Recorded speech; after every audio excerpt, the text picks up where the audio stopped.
Good evening, everyone who braved the storm to get here. I'm so appreciative of the effort to get out tonight and happy to see you all. I'm Kirsten Riak. I'm the Executive Director at the Glass House, a site of the National Trust for Historic Preservation here in New Canaan. I'm delighted to welcome you tonight to our final Glass House Presents program for this season, and here at the New Canaan Library. We're supported in this endeavor by the New Canaan Community Foundation and so many of our members, and so we appreciate all of the support. This ongoing series of public programs includes conversations, performances. We just had a concert last weekend, which was amazing, and gatherings out at our site, and sustains the historic role of the Glass House as a meeting place for artists, architects, and other creative minds. Tonight, we're excited to close out New Canaan's October for Design and celebrate the reissue of the iconic floor lamp that sits in the Glass House. I know you all know what I'm talking about. Designer Richard Kelly and Philip Johnson created that in 1953 for the Glass House. And it's being reissued and launched by BassamFellows, which is a creative team that lives on Ponus Ridge Road in a Philip Johnson house right across the street from us. And Craig and Scott have issued that lamp now. You can find it in Design Within Reach. You can see it in the showroom in Westport, and you can see one of them in our design store over at 199 Elm. So to discover the story of that lamp, we have some brochures, and you should feel free to take one with you tonight. A huge thank you to the team here at the library and for making this possible. And at this time, just to reiterate, to turn off cell phones and find an exit in case of emergency. I'm thrilled to introduce our speaker, architectural historian Dietrich Neumann. Dietrich is the Christopher Chan and Michelle Ma Professor for the History of Modern Architecture and Urban Studies at Brown University. His publications have dealt with the history of skyscrapers, movie set design, architectural illumination, in particular, the work of Richard Kelly, and the architect Ludwig Mies van der Rohe. He's a member of the Committee on Architecture and Design at the Museum of Modern Art, and currently serves as president of Docomomo Northeast. He is the author of the recent book, Mies van der Rohe, An Architect in His Time, published by Yale University Press. Tonight, Dietrich explores Richard Kelly's design philosophy and his collaborations with Philip Johnson and Mies van der Rohe. And please join me in giving Dietrich a warm welcome.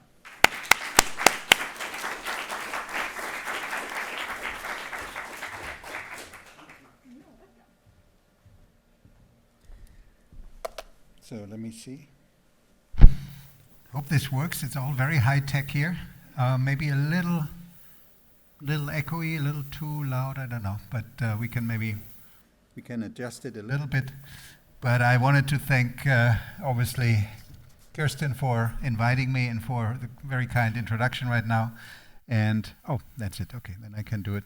And also Lucas, who helped a lot with all the details and the planning, and Mickey, who just came up here and works for the library and worked everything out very beautifully. And as you've heard, the sort of reason for this talk is the celebration of this lamp that Richard Kelly and Philip Johnson designed in the 50s for the Glass House, and that has now been reissued by Craig Bassam and Scott Fellows. And so I wanted to show you a little bit of the context. I've been fascinated with this lighting designer, Richard Kelly, for quite some time, and wanted to just, before I get there, just give a quick sort of word of appreciation to Bassam and Fellows, to Craig and Scott, who have done a wonderful job inhabiting and restoring very carefully buildings in this area here by Philip Johnson, be it the Schlumberger Administration Building that he had done in 1952, which is now BassamFellows headquarters. And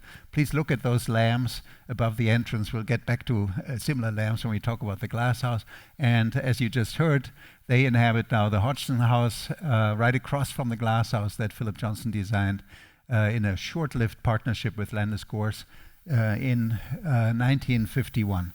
And The interior, as you can see here, that surrounds the courtyard is typical for Johnson's house at work at the time. And what is interesting to me is that Philip Johnson had quite a rich oeuvre in those early years, starting with his student project at Harvard, which he financed himself and built there in Ash Street in Cambridge, to other buildings. And they all refer to a man that he greatly admired, a man called Ludwig Mies van der Rohe, who had lived in Germany, where Johnson discovered him as a major talent and then promoted his work here in the United States. And the interesting thing is, Mies van der Rohe's work, in a way, ends in Germany in 1933. The Nazis come to power. He doesn't get any more work, but he keeps drawing and sketching ideas for courtyard houses. And what happens here with Philip Johnson is that he, in a way, executes ideas that he picks up from Mies van der Rohe, and he was always very open about this admiring relationship he had to this German designer, but he gets to build the things that Mies only sketched out in hundreds and hundreds of sketches, while he couldn't build anything because the Nazis didn't really allow modern architecture. And then he comes to the United States, and also it takes a while before he builds anything. Here, just some of those sketches. This is the last house that he did, and maybe you see a little bit of a similarity to the houses that Philip Johnson built in New Canaan and elsewhere, in some of the sketches where he was dreaming up spatial sequences very similar to what you just saw in the Hobson house that I showed you. But the key building of great influence for Philip Johnson is, of course, the Farnsworth House, that is, the first residential structure that Mies does in the United States. And he gets approached by Mrs. Farnsworth at a dinner in Chicago, and she describes it in her memoirs quite wonderful. They had dinner, and there were several people together, and the two hosts ended up in the kitchen doing dishes after the dinner, and Mies hadn't said a single word during the entire dinner. And she was a little afraid of him. He was this German architect, and he was so taciturn, didn't say anything. And then she approached him and said, I wonder if a young man in your office might be willing to do a little weekend house for me. And she said, after 2 hours of unbroken silence, and Mies suddenly said, I would be very happy to design a house for you. It was like the voice of God had spoken to her, and she was very happy. And they developed this house together, which was sort of an exercise in minimalism. The famous Farnsworth house. You see here Mies at the 1947 exhibition, Mrs. Farnsworth in his office. And it was of great influence, as many of you know, for the glass house that Philip Johnson then built for himself, and he was much faster than Mies and Mrs. Farnsworth. But I wanted to point something out that's often overlooked. Mies had two versions at first, one sitting on the ground, just like the glass house in New Canaan that I think you probably all know very well, and another one lifted up from the ground. I think we see immediately that this is so much more elegant, right? The one lifted from the ground, then the one sitting on the ground. And so Mies really wanted this one, and there's a description by the man, Edward Duckett, who had done these two drawings, that Mies came in with Mrs. Farnsworth and his little set of watercolors and colorized the drawing that he had prepared, and then they threw away the other one. So this was actually done by a friend of mine. The other drawing doesn't exist anymore because Mies wanted the Farnsworth house elevated from the ground, and I believe that that is the reason why he put it close to the river. Because if he had put it up on the hill, he wouldn't have had any reason to lift it up on stilts, which makes it so floating and elegant. So you put it near the river, and as you know, it was flooded a few times. But they were very slow in developing this project, and Philip Johnson saw it in the exhibition and again in Mies's office, and he was quite wealthy. He had a lot of Alcoa stock from his parents, so he just built his version of the Farnsworth house, and he always gave credit to Mies van der Rohe, and it's really an interesting building in many ways. And I wanted to give Philip Johnson the voice to give us a quick tour of the house and his own sort of understanding of the spaces in it. Oh, let me see it.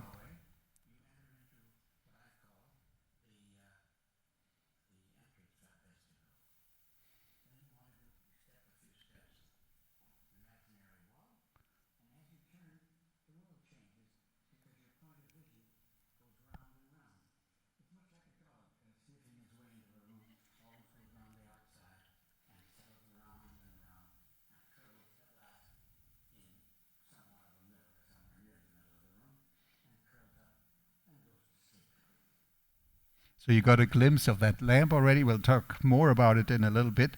Here's more of him.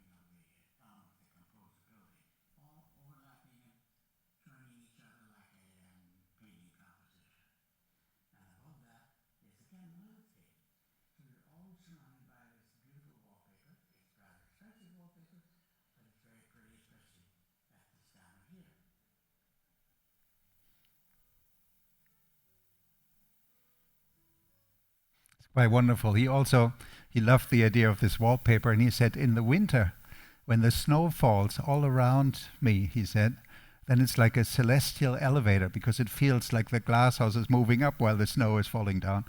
And I want to, of course, talk a little bit about the lighting of the glass house in a moment. I'll just show you a few more images. I went there and took a panoramic photo, which I'll just quickly open up for you, so we get a good sense of the spatial connection here.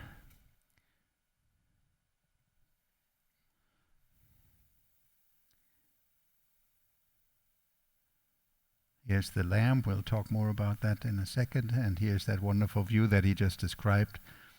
And this amazing wallpaper surrounding him. And of course, he had the ability to screen off intrusive sunlight if he wanted to. Here's that little kitchen block, and you get a good sense of how it all hangs together with that wonderful idea of having a fireplace and a bathroom in that cylinder in the center. The bathroom is accessed on the other side. So, and let me take you back there for a moment. So here's the interior view that we just saw. Here's the floor plan. Here's the fireplace and the bathroom. Here's his little desk, and here's a daybed, really. Here's another daybed, all furniture designed by Ludwig Mies van der Rohe, whom he so greatly admired. And here's a look at the main seating area. But what makes this glass house that Philip Johnson designed for himself, based on Mies's idea for the Farnsworth House, different is that he decided he needed privacy for his bedroom. So he built a separate bedroom, completely windowless to one side with a few windows on the other side, and I'll show you a little more of it. But that's the big difference, because Mrs. Farnsworth always felt her privacy was potentially being invaded as she went to bed in this glass house, and she felt uncomfortable. Johnson solved that in his own way. But I wanted to talk about the lighting, and I found this photograph that Helmut Newton took in 1949 at a party that Philip Johnson prepared. And I think this is him here preparing some martinis, I believe, in the kitchen row. And there's a little bit of light on the ceiling, but overall it's still quite dark. And this is the moment, 1949, when he begins to think about the night lighting for the glasshouse. And in fact, he wrote, when I first moved into the glasshouse, there was no light other than the sun. You can imagine the problem with reflections. If you had one bulb, you saw 6. When it got dark outside, there wasn't anything a lighting man could do, or so I thought.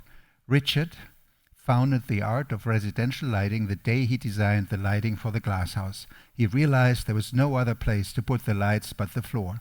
He was my guru, the man who taught me the importance of lighting. And this Richard is, of course, Richard Kelly, probably the most important and influential lighting designer for architects in the 20th century. He had studied architecture together at Yale under Stanley McCandless and others, who was a famous theater and all architectural lighting designer. But Kelly is really the one who puts the idea of architectural lighting design on the map, and really is the first who is recognized for his work. And he did a lot of research, a lot of it actually in his apartment around 96th Street and 5th Avenue in New York. And he said we can, in fact, distinguish between three kinds of lighting: focal glow, ambient luminescence, play of brilliance. That was sort of his basic vocabulary with which he worked to create something that gave focus to, let's say, a painting or a sculpture, ambient luminescence, as if you were on an overcast day like today, where you're surrounded by light, or the play of brilliance that are individual light sources set in a space. And he was immensely influential, worked with a lot of major architects, Philip Johnson, Mies van der Rohe, Louis Kahn, many, many others. And I got fascinated with them and did a book called Richard Kelly and the Illumination of Modern Architecture. And in the process, I met the daughter of Richard Kelly. Her name is Addison Kelly. She lives still in the apartment. She's a lighting designer herself, and she lives still in the apartment that I just showed you an image of her father. And we talked, and then she said, I have so much material from my dad, all his drawings and sketches and so on, but I think it's time that it goes to an archive. And so I talked to Yale, and they said they would take the archive. And then the question came, how are we going to get it from 95th Street and 5th Avenue up to Yale? And I said, well, maybe I can come down and carry it up. And I remember talking to her on the phone, and I said, should I bring a box or a suitcase or something, bring it all up? And she said, no, bring a truck. And so I took my wife's, you still had a van there, and we took that and brought it down to New York and parked, and then there was box after box after box of wonderful material. I took it home to Providence first, because I was working on that. It's probably not totally legal, but I took it up to my house because I wanted to write this book. And then it turned out that Kelly had been the most extraordinary documentarian of his own life. I've never seen anything like it. He basically not only had diaries, little notebooks for every day, and a lot of bills and letters and sketches and so on, but he had this system, which I absolutely love. Every day he would take one of those pages out of one of those ring binders and fold them vertically. You still can see the crease, right? And he put it up in his pocket, and he would note everything he did on that day on that folded sheet of paper, and then in the evening put it back. And since he worked with all these famous architects, you would see on the same page, drinks with Louis Kahn, lunch with Philip Johnson, and then he goes to Chicago and meets with the great architects there. And, little bills and ideas and little sketches. And there were thousands and thousands of these pages. And my deadline was coming. We were also doing an exhibition at Yale, and so I had to rush through it, and there's much more to be discovered. It's all at the Yale archive now, after a short stay in Providence, Rhode Island, and just absolutely wonderful material. So Kelly gets to work with Philip Johnson, and there's a report in Flair magazine in 1915. It's really quite wonderful, which shows what Kelly has in mind. And it shows the interior of the glass house, a little bit sort of photoshopped or rather retouched. And you can see there's a different painting in Philip Johnson's glass house, namely a Miro painting and not the Poussin that we have nowadays. And there are candles everywhere because the lighting hasn't been installed. And Richard Kelly suggests to have upward lights from the outside in little trenches onto the ceiling of the glasshouse in a continuous line, and already thinks about lighting the trees. He also has fantasies which in the end didn't pan out, but it's described here in great detail that all of this would be voice activated. You would say a certain voice and it would be picked up, and then the light would go on. And so great ideas. It wasn't executed exactly like that, but quite similar. And I want to show you, and you see the famous lamp that we're going to talk about in a second isn't there yet, but I want to show you what ended up being the effect of Richard Kelly's intervention. And this is a short film that was done by a high school student in New Canaan, as far as I know, and I got it and got permission to show it to you. So you'll just see how, in fact, the light changes and the magic that Richard Kelly designed through a really good understanding of how the visuals of light at night work and what the glasshouse needed. And so you see he put lights at the bottom of several of the trees, and he put perimeter lights around the edge of the building that would shine down and create what he called a pool of light on the floor.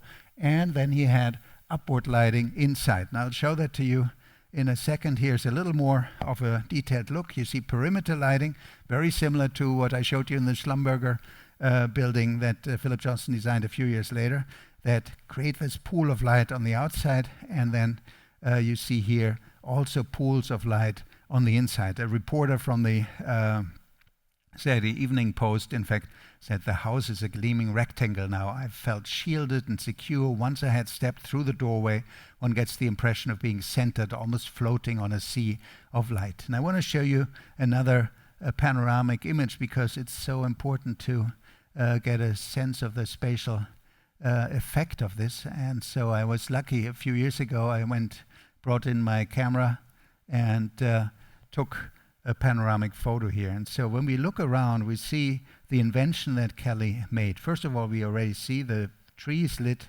from underneath and from the roof, and then the perimeter light that comes down and creates this pool of light on the outside. So suddenly you don't have that sense of a black piece of glass anymore where you would see your own reflection and nothing else. As Philip Johnson had said, 6 times I see the light bulb at the table and that's all. Instead, you see a bit of the landscape and the glass becomes transparent again and not reflective. But then the great invention, and I'll just sort of, before I get there, show you a little more here. So here's the fireplace, and now the outside becomes really readable and a continuous, a spatial continuum, if you like.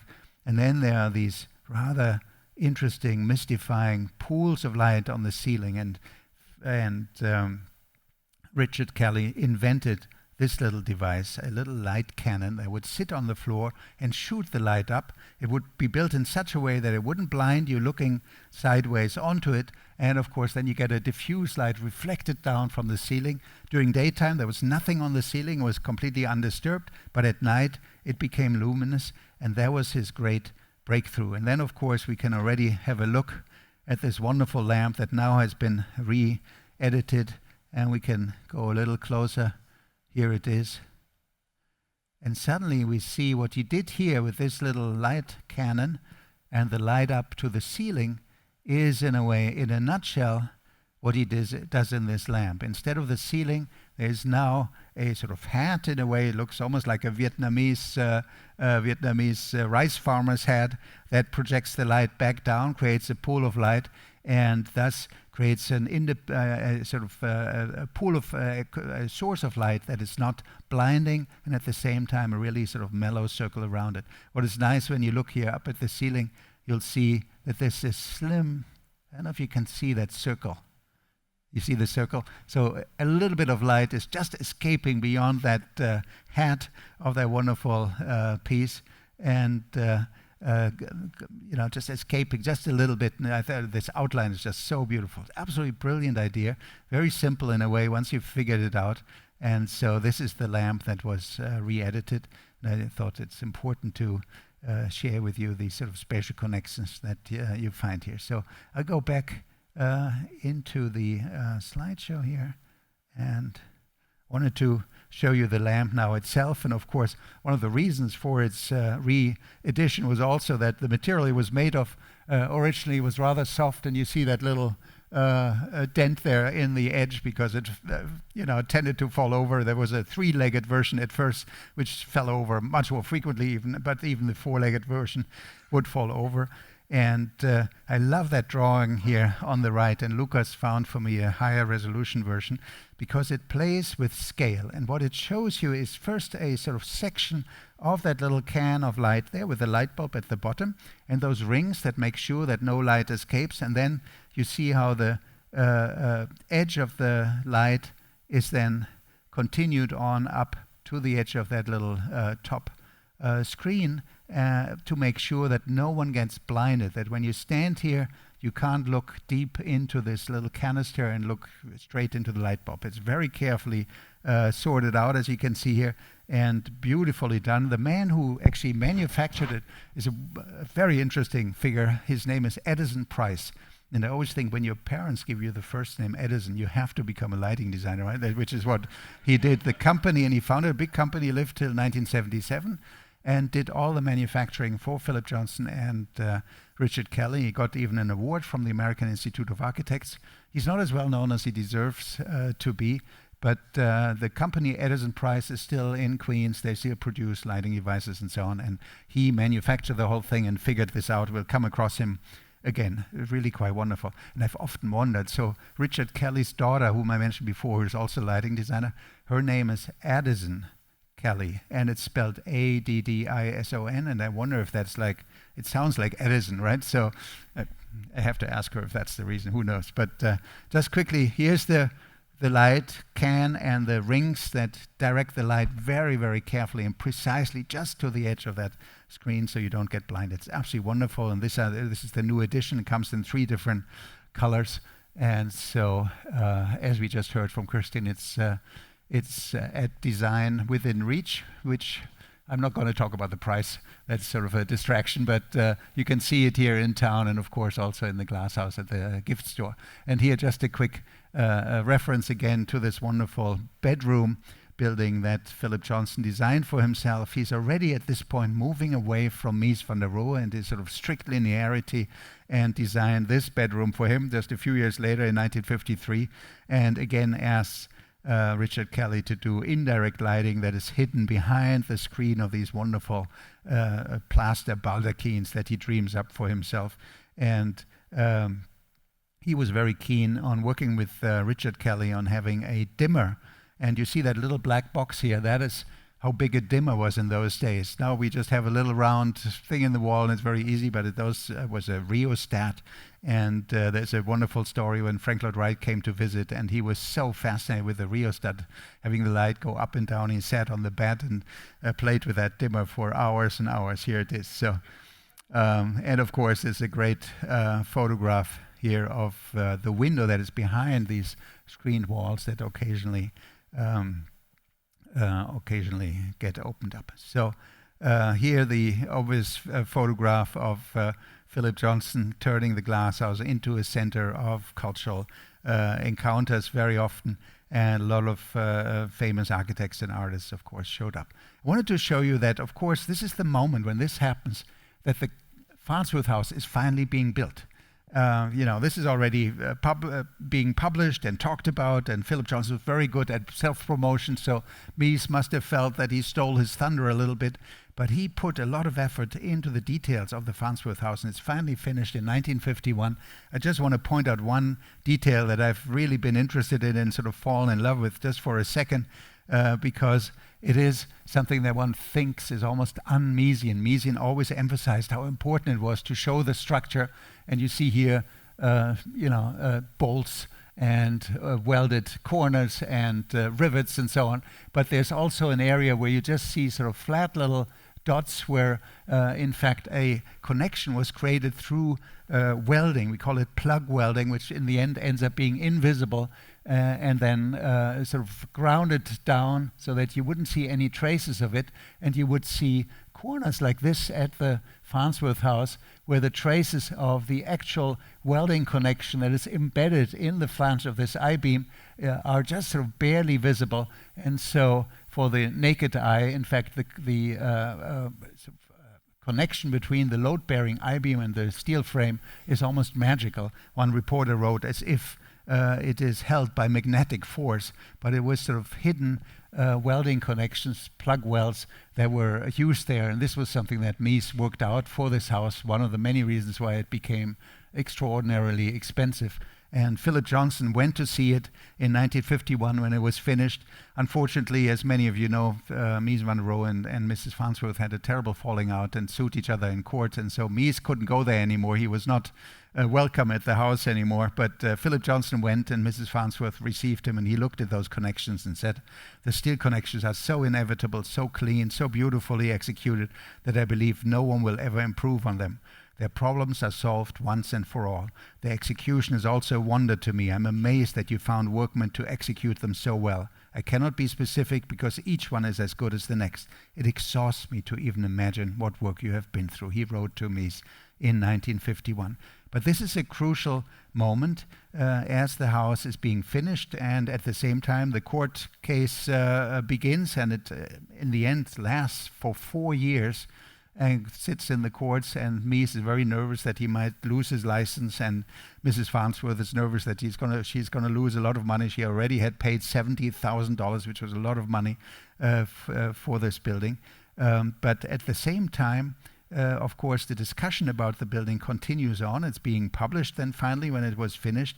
And I wanted to show how Mies himself is being quoted as making the building all about the views from the inside out. He says, nature should also have a life of its own. We should avoid disturbing it with the excessive color of our houses and our interior furnishings. Indeed, we should strive to bring nature, houses, and people together into a higher unity.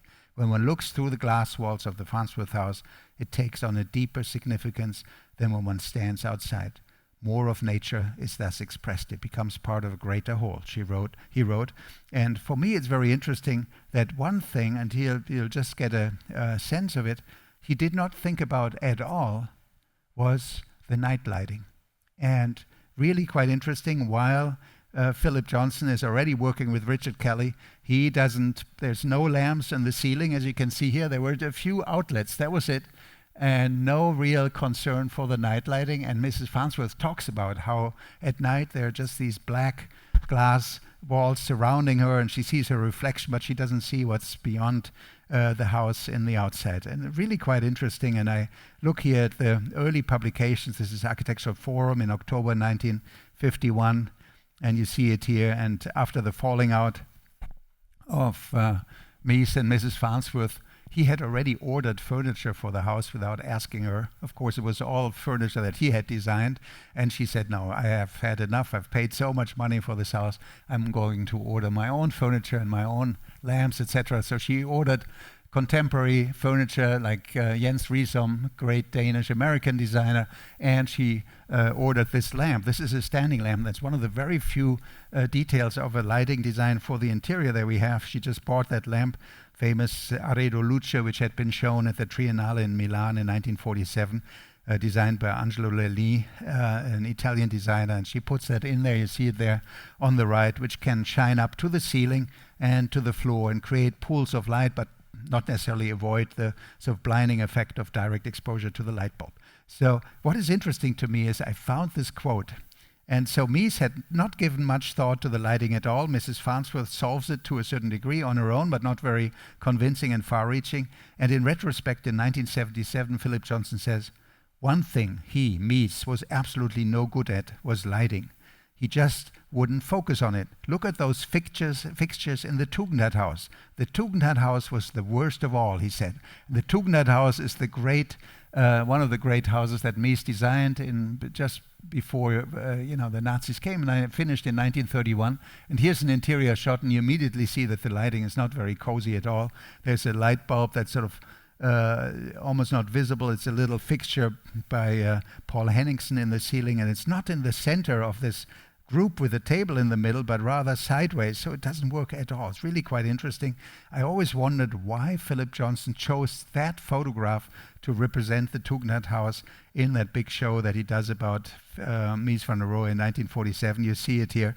There's so many better views you could have had of the Tugendhat House that show, for instance, the spatial flow or the view on these to the outside from these windows, but he chose the photograph that I just showed you. And I think maybe he already wanted to demonstrate that the lighting was just terrible in that house because the lamps are just totally off-center. They follow some grid, but it makes no sense for the sort of inhabitants.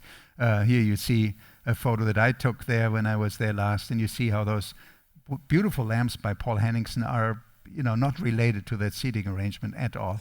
And here too, you get a little bit of the grid that he followed, but not relating to the sort of function zones of function inside. I wanted to show you something that I found quite curious. Another report, also quite positive, on the house in House and Garden in the February edition of this magazine. Shows the glass house, different angles by a Hungarian photographer, a man called Andrei Kertész, and he shows something very unusual. Here's the terrace, here's that Jens Riesom furniture that she had, and on the right is again this Italian lamp a little bit, but here's this photo on the upper right that I thought was quite astonishing because it showed the Farnsworth House at night, and now we're talking February 1952. So in the meantime, Richard Kelly has worked his magic at the glass house, and Mies had seen it, and the photographer had seen it too. And so he creates this image, And there's only one way he could have done it, because the whole thing is so luminous, but there are no real light fixtures in the house at all, because Mies didn't care about lighting. So what André Kertész did is an old sort of European trick. It's called the wandering light. And he would have assistants with portable lights, often with a sort of string attached and some electricity, and they would shine the light at the ceiling and at the floor and walk around, and he would have a very long exposure. And the summary of all those lights that have been moved around to different parts of the building would then make up the photograph. And that's how this was done. Very interesting to me as a response to the glass house here. And nowadays, occasionally we see lighting up from the furniture in the center to the ceiling, also imitating, of course, the glass house by Philip Johnson. So there's a really interesting back and forth, but Mies realized that he wasn't very good at lighting and they needed help, and so he hired Richard Kelly for a number of important projects. And I'll just want to show you two of those before I end. One is, of course, the Lakeshore Drive Apartments, his first major breakthrough steel skyscraper in New York, the first time that he was allowed, because the building codes had changed, to do floor-to-ceiling windows and these wonderful recessed glass inserts for the lobby and then for auxiliary rooms. Let me just show you a little more of the imagery here. And it's a very, very interesting example as he now begins to work with Richard Kelly, which he then did for the rest of his career on many different occasions.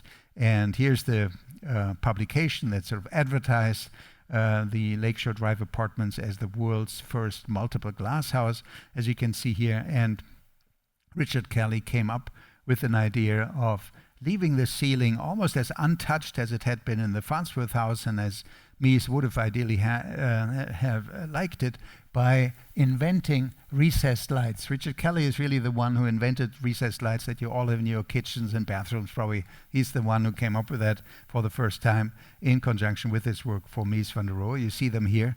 And he also had this great idea of moving the auxiliary rooms behind frosted glass into the center by still following the rhythm of those columns that come down, and give you a sort of a sheltered view onto the lake from the central lobby. And of course, this is all Mies furniture.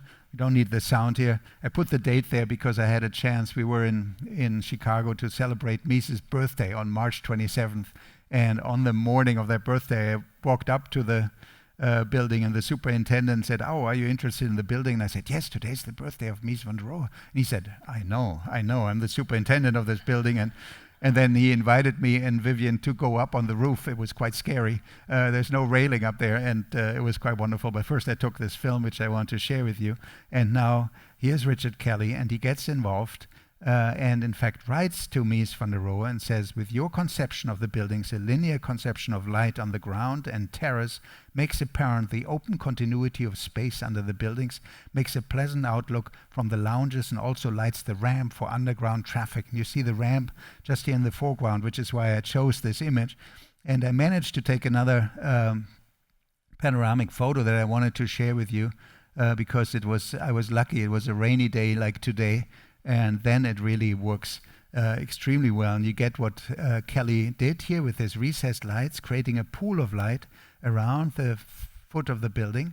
And then here's, by respecting the grid of the columns, the auxiliary rooms here, and then connected to it is, of course, the glass enclosed lobby that you see here. And this all is duplicated by the wonderful rain on a typical Chicago night when the light of the sky reflects the light of the city, and those sodium vapor lamps with their orange hue that is slowly being replaced by LEDs. But I think here you see the whole mastery of Kelly working carefully by placing those recessed lights and enhancing Mies's aesthetic through lighting design. I absolutely love this combination of these two towers, the Lakeshore Drives. I shouldn't move too fast. I think it might make you a little dizzy. So I'll move on back to my quick end of my presentation, a few more minutes. The big project that Kelly worked on as well with Mies was, of course, the Seagram Building. And one should really mention that Philip Johnson, the designer of the glasses, was invited to become the co-designer of the Seagram Building. And here on the right is Phyllis Lambert, who was the representative of the client, the Seagram company that was run by her father, Samuel Bronfman, and Phyllis Lambert. It's a wonderful story. Does anyone know about Phyllis Lambert? Is she a household name? I think so, right? She's wonderful, and I just heard from a friend in New York that she put a committee together. She's 98, and she's very strong, and she put a committee together to start planning her 100th birthday. I think it's absolutely wonderful. And what is also wonderful is that obviously her father, Samuel Bronfman, had this huge liquor company, that also bought other liquor, Seagram, and had many other brands and so on. And she inherited a good amount of money, and she had fallen in love with architecture because she loved Mies van der Rohe, and she liked Philip Johnson, and they got along very well. And she studied architecture herself, both under Mies and at Harvard. And then she took all the money that she inherited, all this liquor money that her family had brought together, and built the best collection of architectural books ever created. The biggest, most fantastic collection, which is in Montréal in Canada, the Canadian Centre of Architecture. And basically her intention was to buy every single book ever written on architecture in any language, in any time period.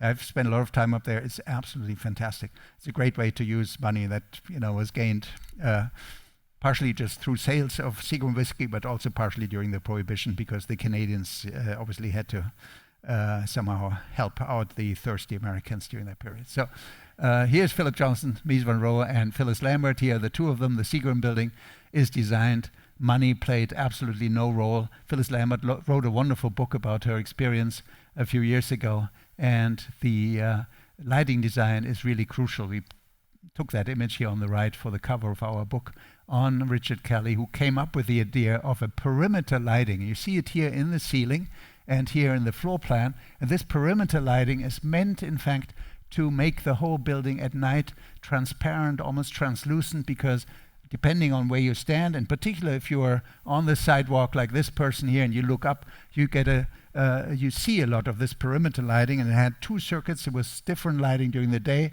and during the night, and so it made the whole building quite translucent. And they worked again with Edison Price.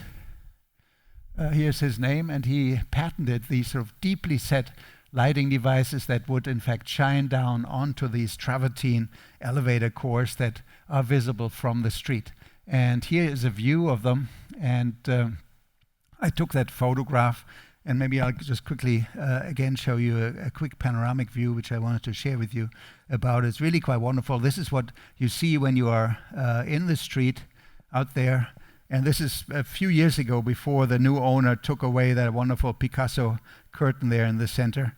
And you see here still the bronze color that was meant to be the color of the outside, but of course it all darkened into black thanks to the acid rain of New York. But you see here how Edison Price put the wall washers of light so deeply into the ceiling that they don't blind you. You only see the diffuse light that's reflected off the travertine.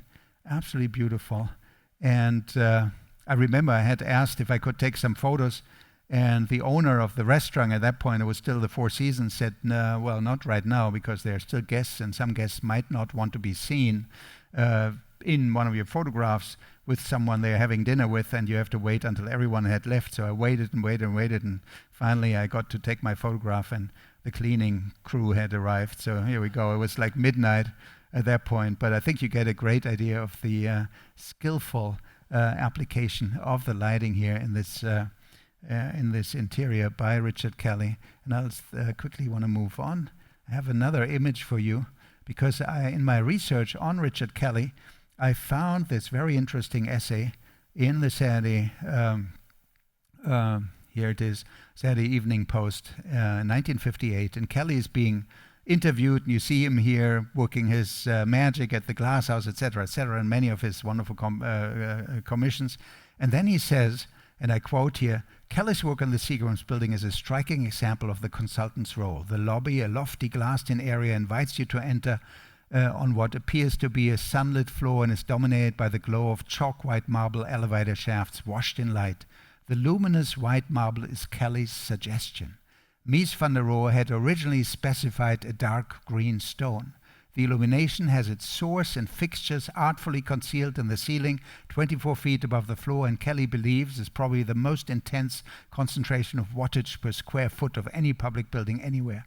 It is not constant, but automatically varies according to the time of day, reaching a peak of brightness during the noon hour when the light outdoors is high and the lobby filled with people.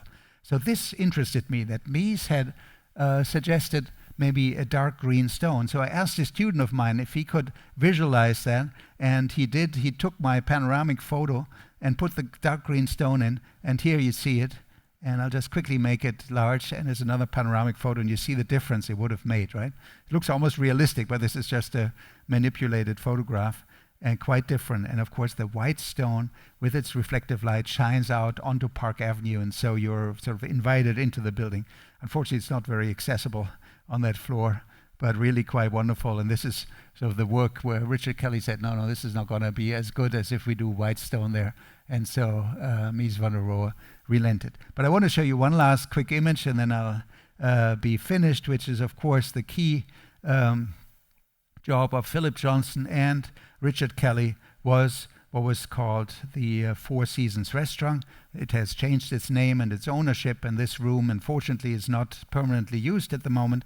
But I wanted to show you a photograph that I took there in this room and just give you an impression of what magic Richard Kelly worked there. And I'll just quickly go back to my last panorama here. And I want to show you, I have to quickly go full screen. And so Richard Kelly also designed an amazing curtain. So there's recessed lights in strategic points, especially along the window, and he designed those curtains. Some of you might recall going into this room, and Richard Kelly designed those very thin little chains of curtains, and he had them made, which made me very happy. I learned it when I was doing the project in Providence, Rhode Island, which Rhode Island used to be the fake jewelry capital of the world. Some of you might know about this. So they did a lot of costume jewelry, and they made those chains for him in 3 different colors, and they were hung in sort of fairly steady and strong brass rails. And so this is the sort of screening of the windows, so it allows you to look outside and see what's going on, but you're not being seen from the outside, because there's so it works very well as a barrier. And then of course Richard Kelly did the lighting of the pool in the pool room, and then all the recessed lighting and the wall washing in the end. Absolutely brilliant confluence of his 3 principles of the focal glow and the play of brilliant and the luminous ambience. And I remember, again, I had to wait until the last guest had left, and then finally the owner said, okay, these guys are almost done with their dessert. Maybe you can ask them if you can take a photo. And so here's the last 2 guests in this room.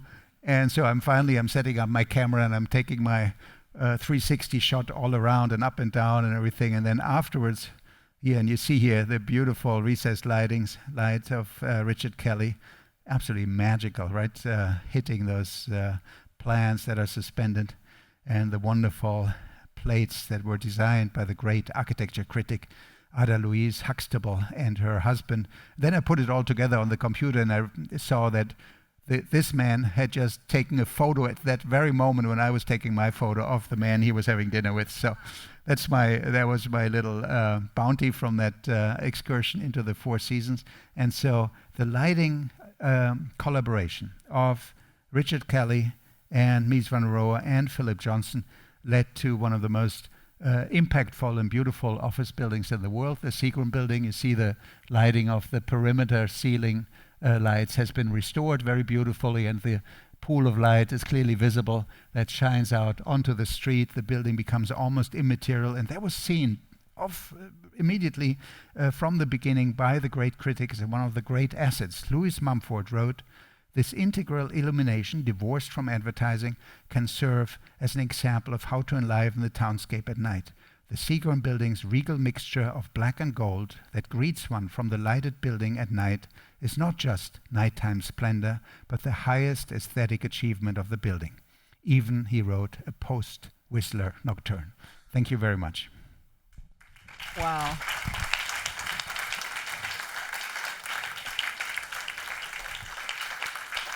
Thank you. Thank you so much. If anyone has a question, please raise your hand. I'll come to you with the mic. We're recording this, so we'd love to capture your questions on the recording. And you'll need to speak into the microphone. Okay.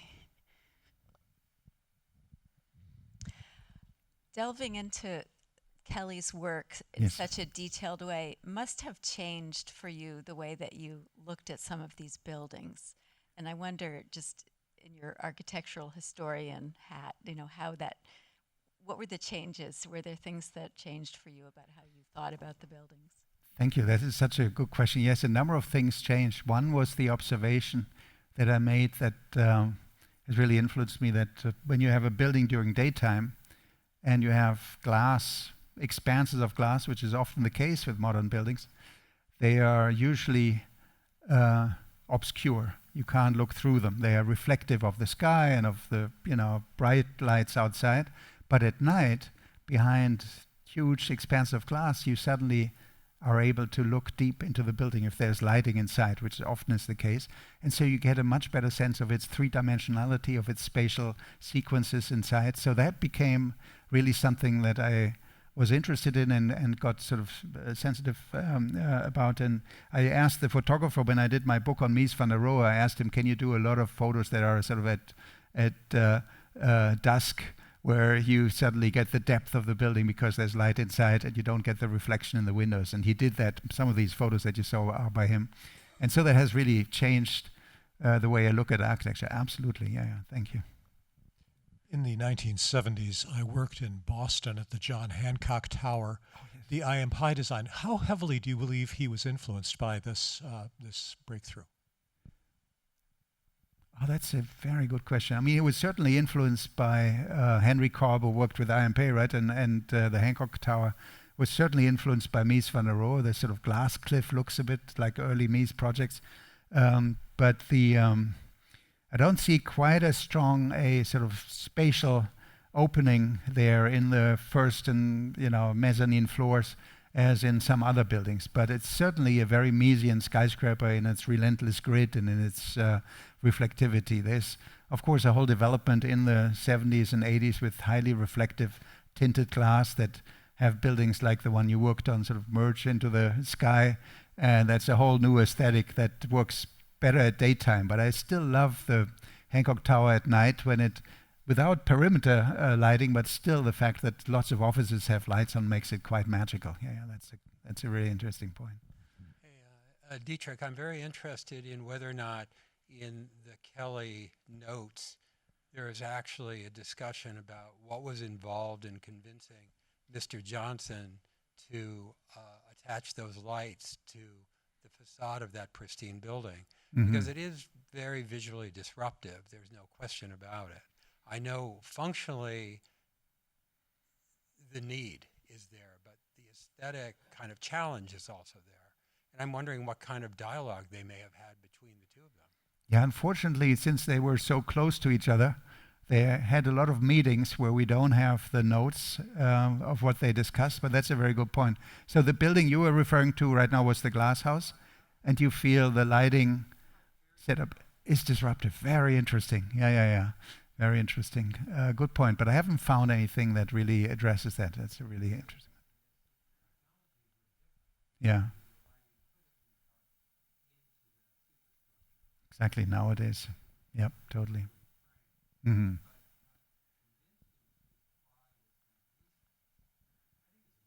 Yeah. That's the first time I hear that wonderful opinion from someone. This is really great. Yeah, I think. Thank you. Mm-hmm. Just looking at this picture, I couldn't help but notice the building right next to the Seagram Building. So I worked in that building. I'm just wondering, and I used to walk by the Seagram Building every day. Mm-hmm. I'm just wondering if you know, obviously sitting right next to the Seagram Building, the architect, whoever that was designing that building, are you aware of any history there seems to be in terms of the shape? There's some similarity, and also the base. Yeah. There is a rectangular base. Is there any connection or thoughts that went into the building next door? I'm not aware of sort of a precise reference point, but I know that Mies got really upset when he had come up with the idea of the recessed plaza, which was a great breakthrough and led ultimately to a complete change in the building code of New York City. And when he had come up with this idea, and then the buildings next door already stepped back, he felt that it made his own plaza less impactful, because you didn't come across the Seagram Building as a surprise as much as you would have if there was just a corner that went all the way up to Park Avenue. So that is actually something that we have in writing, that people who talked to him, and he said that was unfortunate that it sort of undermined the surprise element of his plaza. And I think the other elements, the building has what is often called the bustle in the end. There's still, you see here a little bit structure, so it looks like a very pristine, simple geometric form, but then it has a few more buildings to create additional floor space and the restaurant and so on. And that was something that was just out of necessity to house as much floor space as possible. And in later iterations, Mies very much sort of kept to his once found solution, did a number of skyscrapers in Baltimore and elsewhere that look very similar to the Seagram Building. And they have a much more sort of strict, simple, geometric, cubic form without any addition in the back. But the plaza in front was just an incredible breakthrough that led to a revisiting of the New York Building Code in 1961. And so a lot of buildings afterwards provided public space, and then the whole idea of privately owned public spaces, so-called POPs, you might have heard of it, it's a great concept, came out of this idea that if you want to build higher, you can negotiate with the city, create a public space while still owning it, and then you can get permission to build a taller building, and Mies pioneered that. Yeah. More questions? I think we have time for maybe one more. Well, thank you all for coming out on a night like tonight. That was really wonderful. Thank you very much, Dietrich. And the library is open until 8, so please feel free to stay and chat up our speaker. Mm-hmm. Safe home tonight, everyone. Thanks. Thank you.